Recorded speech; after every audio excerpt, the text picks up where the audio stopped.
Hi, friends, and welcome back to Behind the Stethoscope. My name is Dr. Elizabeth Brann. I am just a new grad veterinarian, just trying to figure everything out like the rest of us. I want to thank you guys for showing up for this episode. We have such a good episode coming up. It is an interview with officially Dr. Stephenie Severson. It is a part one of a part two interview that I had with her. I ended up going to Manhattan, Kansas this past weekend, and it was an honor of a lifetime to get to hood her as she walked across the stage. Stephenie is such a good friend of mine. She was my old roommate when in vet school for my third and fourth year in her first and second year. We connected right off the bat and again became instant sisters. And I am so extremely proud of her. And I'm so excited for you guys to hear this interview spoken by a literal new grad about how she feels about vet school, pre-vet, just kind of going through her journey, our relationship, and how she feels about a brand new job. So I am so excited to get into this. You guys are going to love it. I hope you guys enjoyed it as much as I enjoyed doing it. So let's get into it.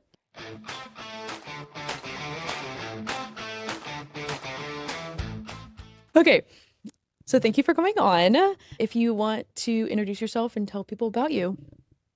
Hi, my name is Stephenie. I'm Elizabeth's best and prettiest and smartest and humblest roommate. Yeah. Enough said. Yeah, that's all I got. I am from a small town, North Dakota. I went to undergrad at the University of Crookston in Minnesota. So I'm representing the northern forgotten tundra. I have a background mostly in large animal, but through my journey have come to love my small animal too. And I can proudly say that I am about to, as in really soon, be a Kansas State University vet school graduate, and I will be doing mixed animal back in North Dakota, against my better judgment. I double majored, so I started equine science because at first I thought I just wanted to be an equine vet. I've always had horses growing up. Like I always loved riding. I never really did barrel racing or anything like that. Like nothing crazy. Just I've always been more fascinated with them themselves and like their medicine and how they work type of thing. And I did a bunch of other sports in high school, so I really wasn't into the rodeo. But when I started doing that, you had to take like animal science, and we had a variety of large animal at Crookston. And so I quickly realized that I liked more than just horses, and so I double majored in animal science as well. So I actually have 2 bachelor's degrees. Did you know you wanted to be a vet since you were like little and growing up, or was this something that you just fell into? I love this question because fun fact, I did, but I didn't think I could do it. For both, I have never thought I was smart enough, which is aging well. And I just thought that it would be too sad. So actually what I wanted to do was I wanted to be a medical examiner, which if you think about it, if you think that being a veterinarian is too sad, I wanted to work on dead people. Nice. So nice. Yeah, I wanted to do like forensics. Very closely related careers. Yeah, so pretty much the same thing. And I wanted to do that until about my junior year in high school. And then I job shadowed at a funeral home, and I realized what the path would be like to go to be a medical examiner. You'd still have to go to med school. And so I was like, if it's going to be a similar path, why not just do the veterinarian?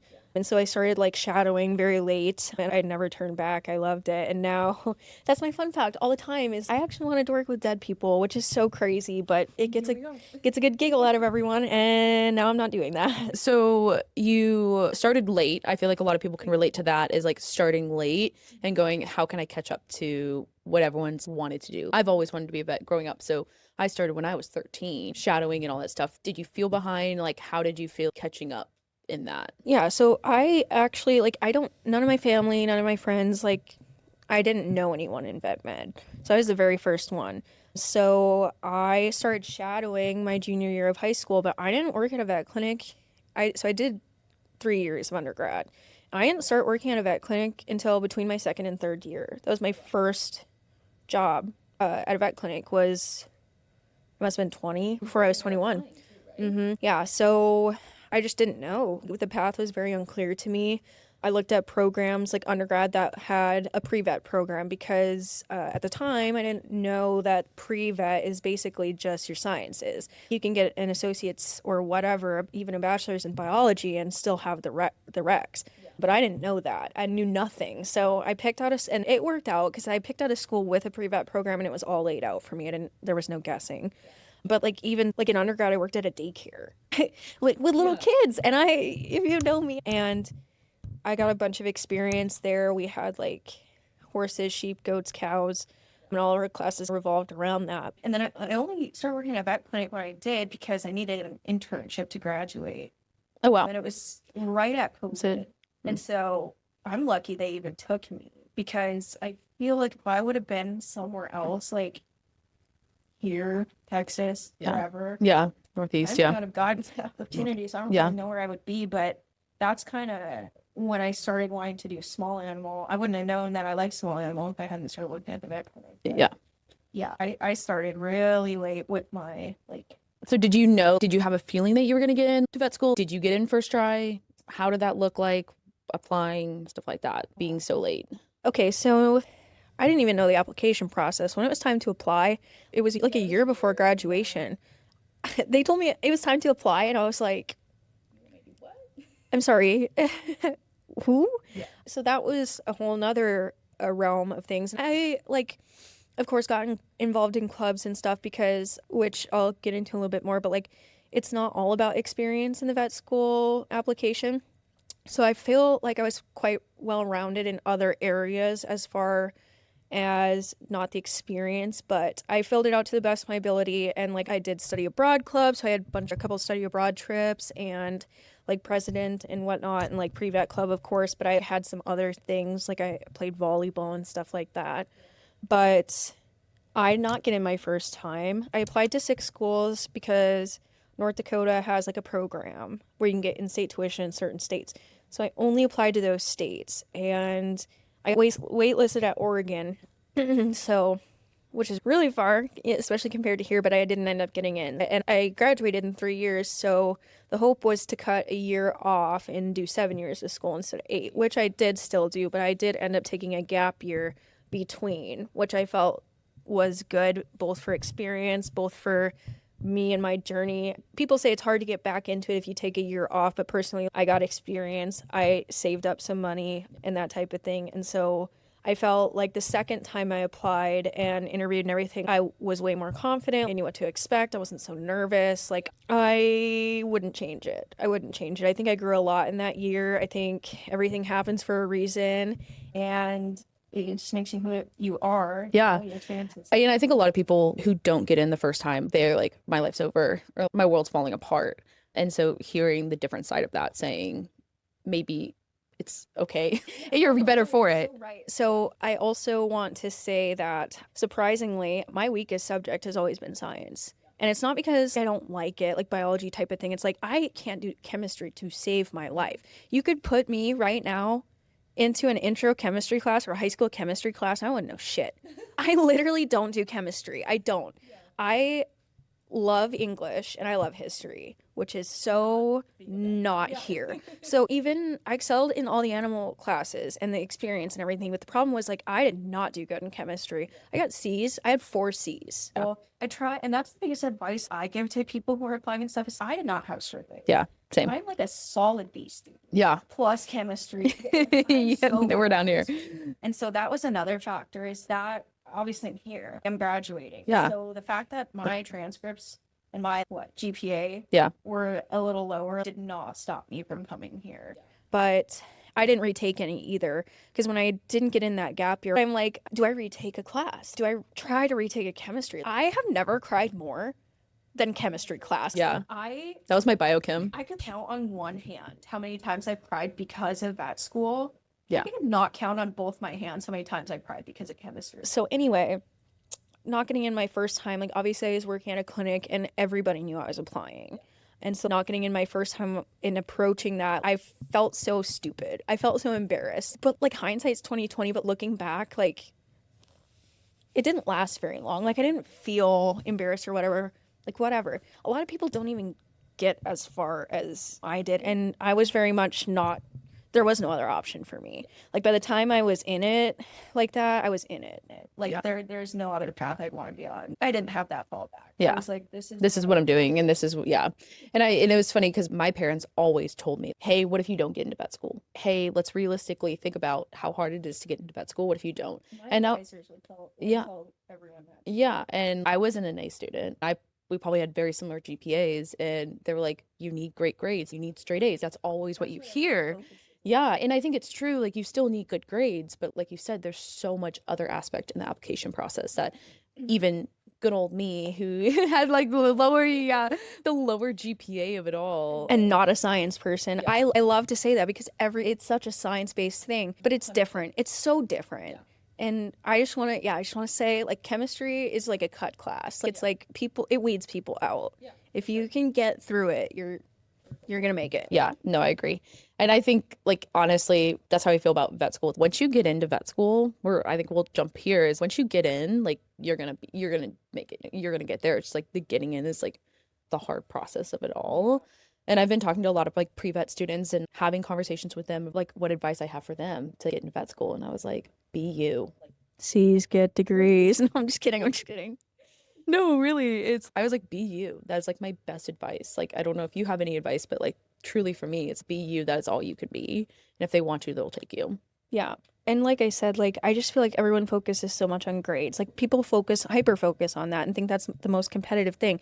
Like, I would say if you are not as, I don't want to say like academically strong, struggle in a grade or a class or whatever, join your clubs, do intramurals. Like, literally, I don't know how the vet school application has changed, but you list everything from like elementary school grades. That's a little dramatic, but do sports, do whatever you're good at, 4-H, FFA, and continue to do your hobbies, because it's not just about the grades. It's about like well-rounded, like volunteer in your community. Do 100%. I recommend a study abroad trip.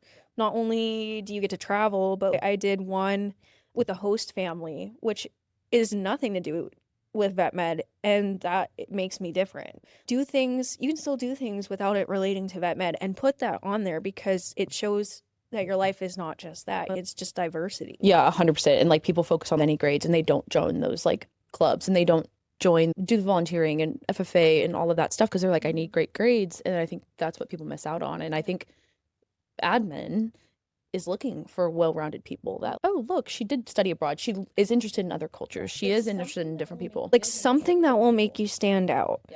One of my friends, she has her own like inflatable business. Like, she bought a few like bouncy houses and stuff, and she goes and sets them up at any event anywhere. And that is such a memorable thing because who does that? Nobody does that. And so of course she stuck out because of that. Or I started just a 1-year online master's in forensic entomology. Veterinary forensics.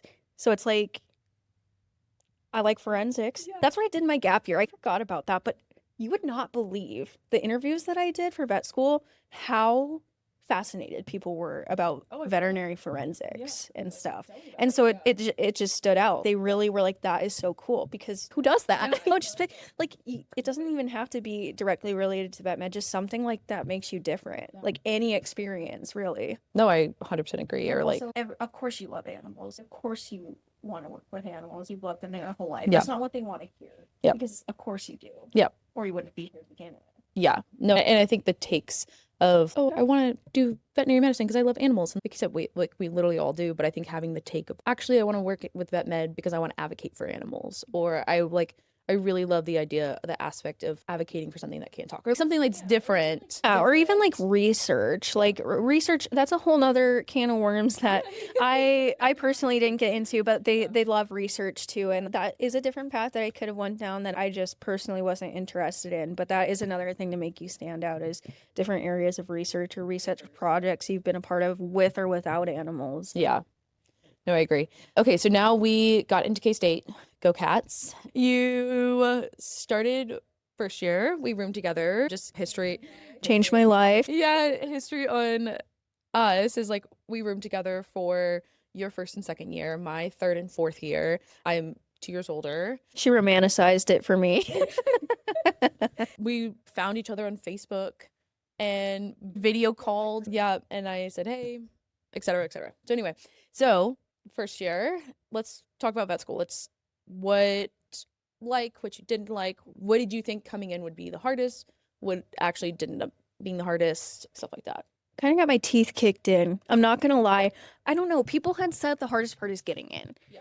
Wrong. Okay. It's hard to get in, but even going from undergrad, I was so busy. I did the 2 majors in 3 years, extracurricular activities, whatnot. But it was spread out. I remember I could go to the gym in the middle of the day. I had an hour break between classes. And vet school, you go sitting in a classroom for 8 hours a day. You have to focus for 8 hours a day.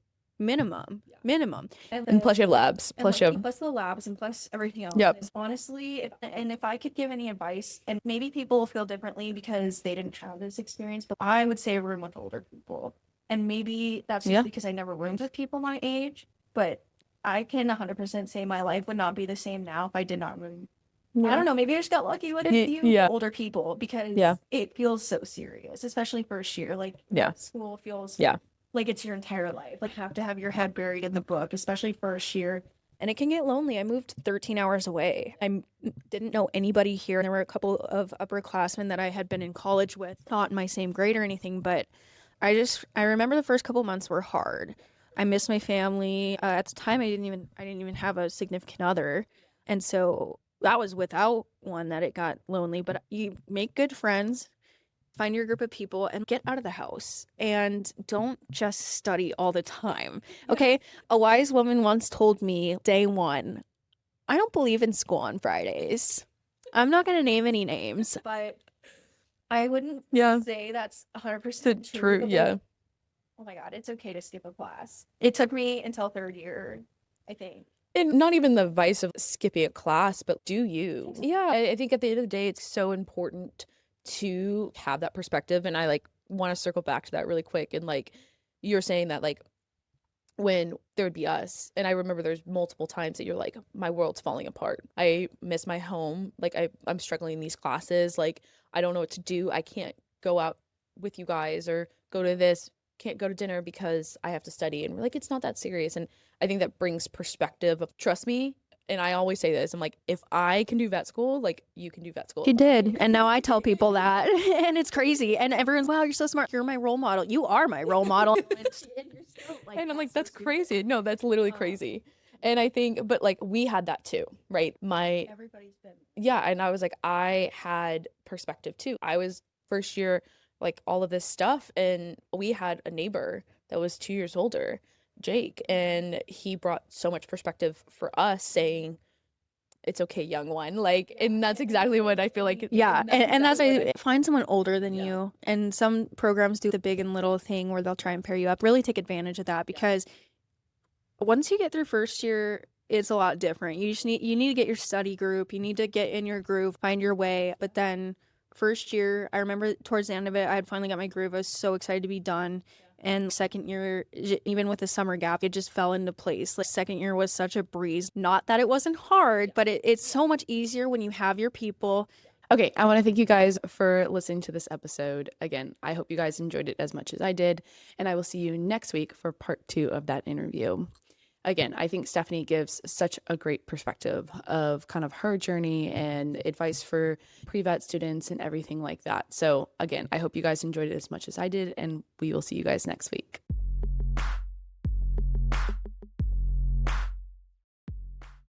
Okay, I just have to put a disclaimer in here. This content shared behind the stethoscope is for educational and informational purposes only. This podcast does not provide medical advice, establish a veterinary client-patient relationship. Any cases that I discuss throughout this episode are generalized and anonymous. Pet owners should always consult their veterinarian for medical decisions regarding their pet. And opinions expressed are my own and does not represent my employer or organization. Thank you guys so much.